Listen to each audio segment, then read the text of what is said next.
Speaking at a post-cabinet media briefing, Ntshavheni revealed that cabinet has received a framework deal aimed at mitigating the impact of the tariff. The agreement includes a provision for the tariff to be reviewed once both countries reach a broader trade settlement. The US levy, which will come into effect at midnight, has sparked concern across South Africa's export industries, particularly agriculture and automotive manufacturing. Analysts warn that more than 30,000 jobs could be at risk if the tariff remains in place. Ntshavheni has emphasized that Cabinet remains committed to protecting jobs and supporting affected industries while continuing negotiations with the US to secure a fair and sustainable trade agreement. On updates to Cabinet, first is the framework deal with the United States of America. Cabinet received an update on the framework deal with the United States of America in light of the 30% tariffs against South Africa that are expected to come into effect today, the 7th of August 2025, with the provision that the tariffs will be reviewed as soon as the two countries reach a deal. Cabinet affirmed government's commitment to finding constructive and sustainable solutions through continued engagements with the United States of America, including at a presidential level.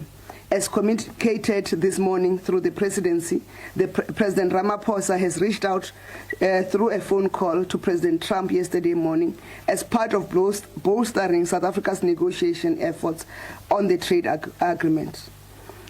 Government's efforts remain focused on growing the economy to save and create new jobs, which include intensifying diversification efforts and strengthening which include intensifying diversification efforts and strengthening our global supply chain integration as the country works to expand its export markets to Asia, Europe, the Middle East, and across the African continent to enhance our economic resilience. Specific to industries impacted by the tariff increase, and the ministers of Trade and Industry and Competition and Justice and Agriculture, will brief on the details of these measures specific to the tariffs arrangement. I think by next week, Monday they are confirming. Specific to industries impacted by the tariff increase, government is focusing on demand-side interventions in the impacted industries and targeted interventions to ensure industry stability and safeguarding employment. These interventions include the establishment of an export support desk, which will serve as a direct point of contact for affected companies. Measures to assist companies to absorb the tariff and facilitate long-term resilience and growth strategies to protect jobs and productive capacity in South Africa.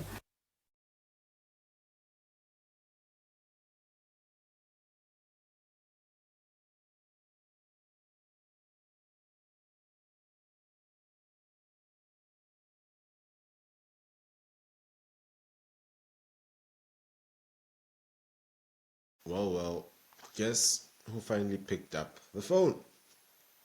President Cyril non-aligned Ramaphosa just called the big orange man himself, Donald J. Trump, not to complain about democracy, but to beg for mercy on tariffs and perhaps a new investment deal. Because guess what? The United States just hit South Africa with a 30% tariff on all exports. Not just steel, not just citrus, all of it. And what does our progressive, transformation-obsessed government do when the chickens come home to roost? They panic as usual. They call the guy they spent years insulting. Now, the irony is delicious. Yes, ladies and gentlemen, after years of screaming about white monopoly capital, about kill the poor and all that other racist stuff, Ramaphosa is now begging the most capitalist president in American history to play nice guy. The presidency spokesperson, that very smart guy, Vincent Magwenya, confirmed the phone call saying both leaders discussed bilateral trade matters and agreed to keep engaging. Now hold on, these are the same Americans our government accused of meddling, of funding some regime change and being warmongers.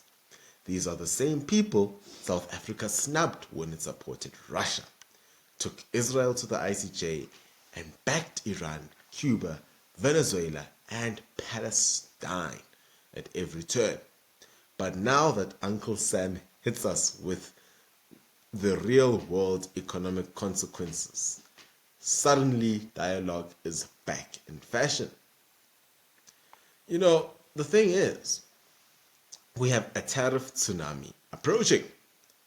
ANC's transformation laws are literally killing us. Let's be clear, these 30% tariffs aren't random. They are a response to South Africa's self-destructive anti-Western policies such as triple BEE quotas, expropriation without compensation, and the growing reputation of South Africa as a corrupt, unreliable, politically unstable trade partner. Trade doesn't care for race quotas. He doesn't support government stealing land without compensation, and is not a fan of non-aligned cowards who cozy up to dictators. And now, thanks to the ANC's obsession with racial engineering, real-world jobs in real-world industries such as agriculture, manufacturing, steel, exports are on the chopping block. But don't worry. Kumbusa Nchaveni, the bold lady, says government has a plan. Are you ready for it? Let me tell you. So, the plan is to export more desks and more bureaucracy.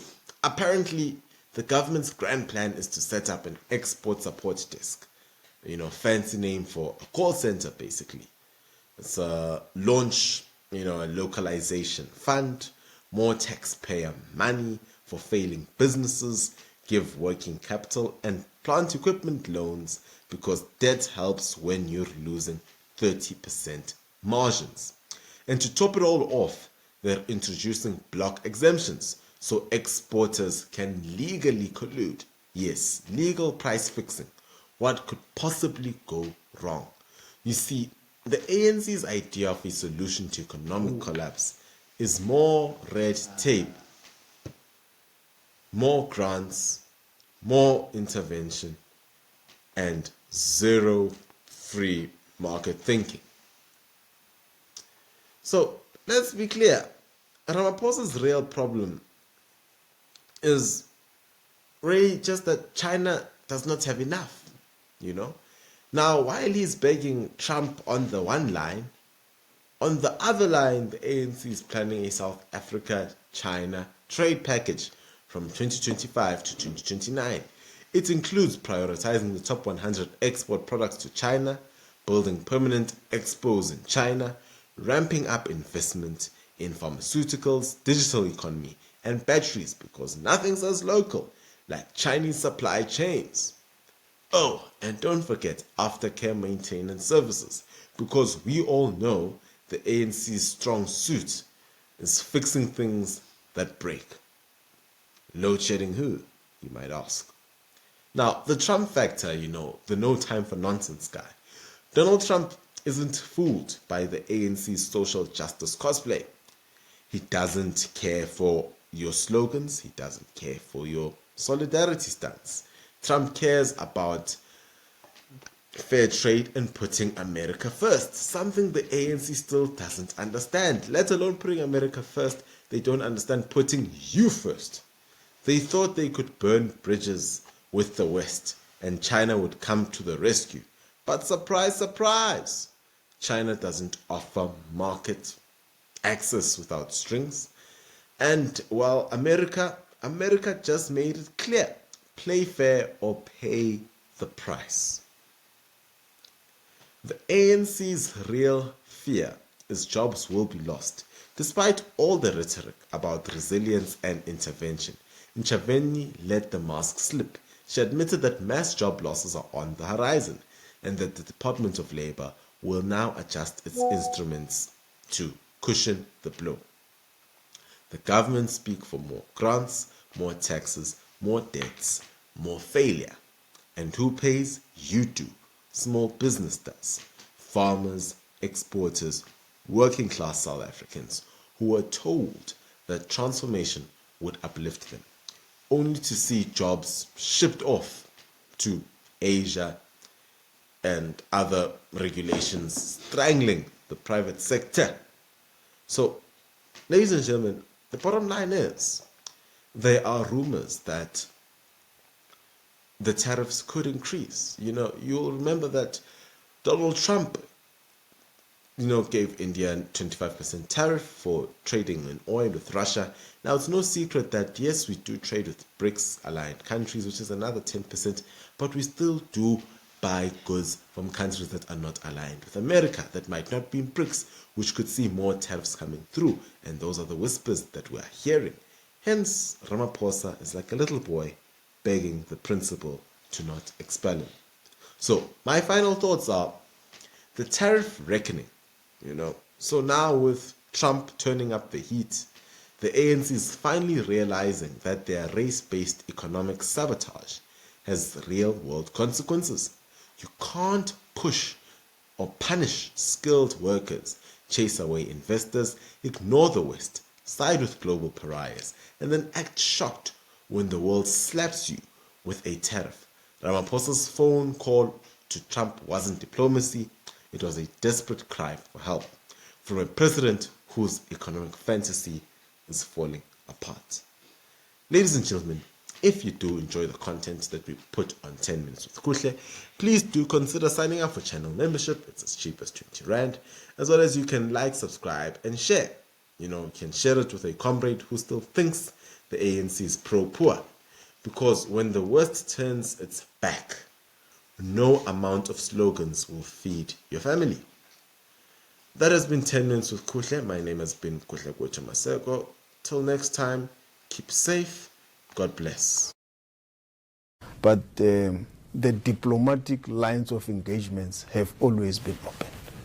And there has not been a situation where, like we do now, where some of the issues come into the domestic sovereign space, like the issues of expropriation, which are dealt with by our courts, by our laws, and there is sufficient safeguards domestically to handle them. The US is South Africa's third largest trading partner after the European Union and China. And as Trump hardens his stance towards the African nation, its economy is bearing the brunt of it. Trump's new tariffs will place 30,000 jobs at risk in a country that is grappling with high unemployment rates. The Trump administration has also threatened to review South Africa's eligibility under the African Growth and Opportunity Act, which grants duty-free access to U.S. markets for thousands of African products. Trump's hostile trade policies are not only hitting South African exports, but also the very shipping routes through which these exports reach the U.S. Danish shipping giant Maersk recently announced that it will discontinue direct cargo shipments between South Africa and the U.S. from the 1st of October. This means that now the South African exports will be rerouted via European hubs, increasing transportation costs and time. Costlier supply chains will further threaten South Africa's export competitiveness. Though the shipping giant claimed that this move is a part of operational restructuring, it is clear that Trump's growing aversion towards South Africa is what is driving these shifts. Now, for more on this, we have with us Patrick Bond. He is a political economist joining us live from Johannesburg, South Africa. Thank you for being with us. Welcome to First Post. Oh, thanks very much for having me, Alison. Great to be back with you. Now, President Ramaphosa's preemptive call to Donald Trump ahead of the 30% tariff imposition signals diplomatic urgency. How do you interpret his move in light of the ANC's parallel stance of defiance against U.S. pressure? And what might this dual strategy mean for South Africa's foreign policy calculus going forward? It's such an interesting problem. We don't know enough about yesterday's telephone call, for example, or about other behind-the-scenes offers that are apparently not good enough for Donald Trump. That included buying $12 billion worth of U.S. liquefied natural gas to change South Africa's main energy baseload system from coal, or the import of some of the chickens that had been under scrutiny, or a few other, sort of more symbolic efforts, like a game of golf that President Ramaphosa desperately has been trying to get Trump to agree to, so he will come here to Johannesburg for the G20 summit in November.